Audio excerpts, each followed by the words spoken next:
You're listening to Anxious Minds, and this is Sean speaking. So today we're going to try and cover a few adult mental health topics, and I think we'll kick off with anxiety disorders. Occasionally, anxiety is an expected part of everyday life. You might feel anxious maybe when you're faced with a problem at work, before taking a test or an exam of some description, before making a really important decision in your life. However, anxiety disorders involve more than just temporary worry or fear. So for a person with an anxiety disorder, the anxiety does not go away and can get very much worse over a period of time. The symptoms can interfere with your daily activities such as job performance, schoolwork, relationships. There are several different types of anxiety disorders, including generalised anxiety disorder, panic disorder, and various phobia-related disorders. So I can cover some of the signs and the symptoms with you today. Let's go for what we call GAD, or Generalised Anxiety Disorder. So people with a generalised anxiety disorder generally display excessive anxiety or worry most days for around or at least the 6-month mark, and about a number of things such as personal health, work, your social interactions, and your everyday routine life and your circumstances.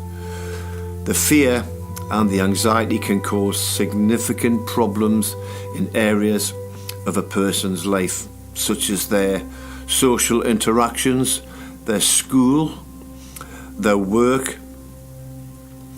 Now, generalised anxiety disorder symptoms may include feeling very restless, kind of feeling wired or wound up or on edge, becoming or being easily fatigued, having difficulty concentrating, or your mind just going blank, being quite irritable, having some kind of noticeable muscle tension, and difficulty controlling feelings of worry.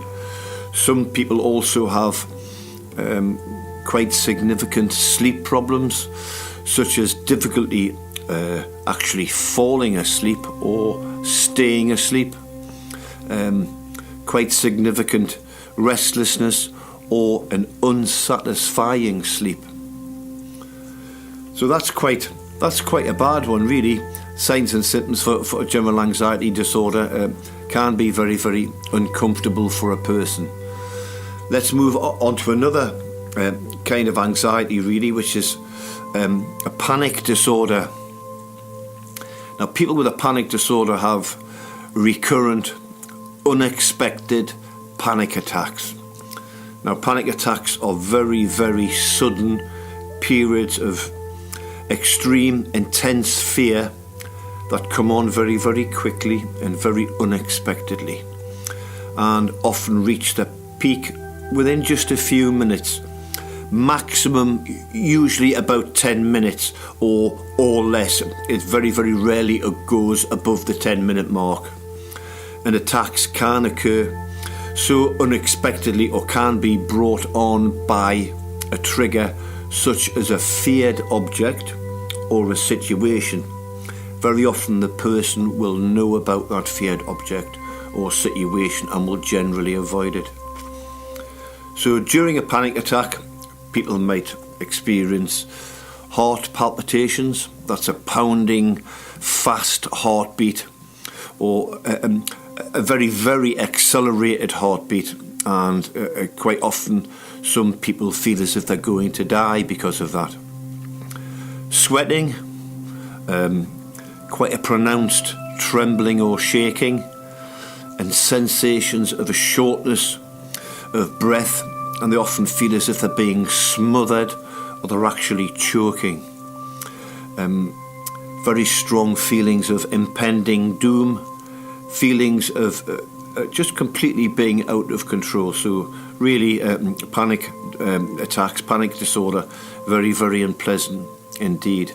And people with panic attacks often worry about when the next attack will happen and actively try to prevent future attacks by avoiding particular places, particular situations, or behaviours that they might associate with panic attacks. The worry about those panic attacks and the sheer effort spent trying to avoid such attacks can cause very, very significant problems in a person's life in various different areas, including the development of agoraphobia. So, phobia-related disorders. A phobia is an intense fear of or an aversion to very, very specific objects or situations. Although it can be realistic to be anxious in some circumstances, that's quite normal. The fear people with phobias feel is completely and utterly out of proportion to the actual danger itself, i.e. the danger caused by the situation or object. So, people with a phobia, they may have an irrational or excessive worry about encountering the feared object or situation, or maybe even a person. They take active steps to avoid the feared object or situation or person. They experience immediate, intense anxiety upon encountering the feared object or the feared situation. They endure unavoidable objects and situations with intense anxiety. Very, very unpleasant indeed. So there are several different types of phobias and phobia-related disorders. So specific phobias, sometimes called simple phobias, as the name suggests, people who have a very specific phobia have an intense fear of or feel intense anxiety about specific types of objects or situations. For example, some examples of specific phobias might include the fear of flying. That's quite a common one. Heights. A lot of people don't like heights and won't go up high stories in flats, etc., etc. And very, very specific animals. A lot of people really don't like spiders, them creepy crawly things. They don't like dogs. They definitely don't like snakes. Another thing that people are very, very wary of and very, very fearful of is having to go to the hospital or go to see their general practitioner because they don't like injections. And a lot of people also have a phobia around blood as well. So there's a lot of things. That's just a very, very small list, but there's an awful lot more that people also fear. So if I can move on to a social anxiety disorder. This was previously called social phobia. It's now called SAD, social anxiety disorder. So people with a social anxiety disorder have a general intense fear of or anxiety toward social or performance situations. They worry that their actions or behaviours associated with their anxiety will be negatively viewed or evaluated by other people, leading them to feel very, very embarrassed. So this kind of worry often causes people with social anxiety to avoid social situations, and what they then often do is self-isolate and hide themselves away. social anxiety disorder can manifest itself in a range of situations, really, such as within the workplace or school environment, out and about on the main roads, out in streets. And if we move on to agoraphobia, people with agoraphobia have an intense fear of two or more of the following situations. So again, kind of being outside and being out and about amongst people, using public transportation, being out in open spaces, being in enclosed spaces as well, so the opposite, standing in line or being in a crowd. Some people just cannot handle standing in line, and they really can't handle being out in a crowd. That just makes them very, very anxious. Or being outside of the home by themselves, sometimes trying to alleviate the symptoms of agoraphobia. A lot of people go out escorted with somebody else by their side. So people with agoraphobia often avoid these situations, in part because they believe or they think that being able to leave might be difficult or impossible in the event they have a panic type or like reaction or some kind of other embarrassing symptoms. In the most severe form of agoraphobia, an individual can come completely and utterly housebound and just simply cannot leave the house, and therefore become completely dependent on other people to do their jobs and run small errands for them.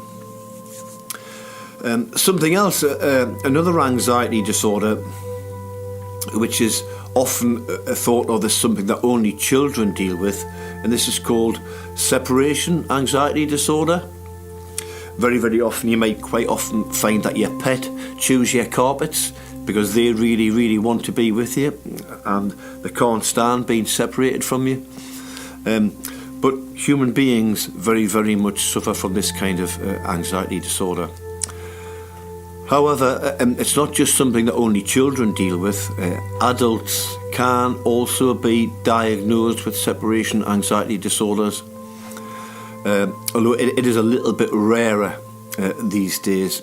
But people who do have separation anxiety disorders have extreme fears around being parted from people to whom they have an attached they are attached to, should I say, or have an attachment to, and they very often worry that some sort of harm or something untoward will happen to their attachment figure while they are separated, and this kind of fear leads them to avoid becoming or being separated from their attachment figure and to avoid being alone.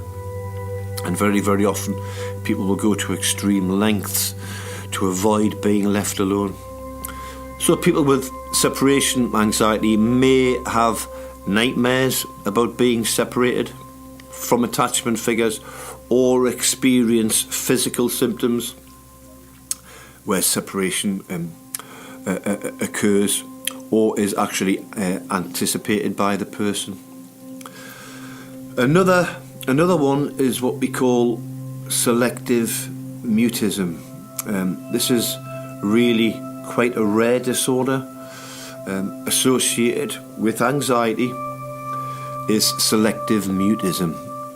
And selective mutism occurs when people fail to speak in very specific social circumstances, stroke situations, despite having normal language skills. So that kind of selective mutism usually occurs before the age of 5 and is often associated with some form of extreme shyness, a fear of social embarrassment, compulsive traits, withdrawal, a very, very clingy type of behaviour, and often temper tantrums. So people diagnosed with this kind of selective mutism are often also diagnosed with other anxiety disorders.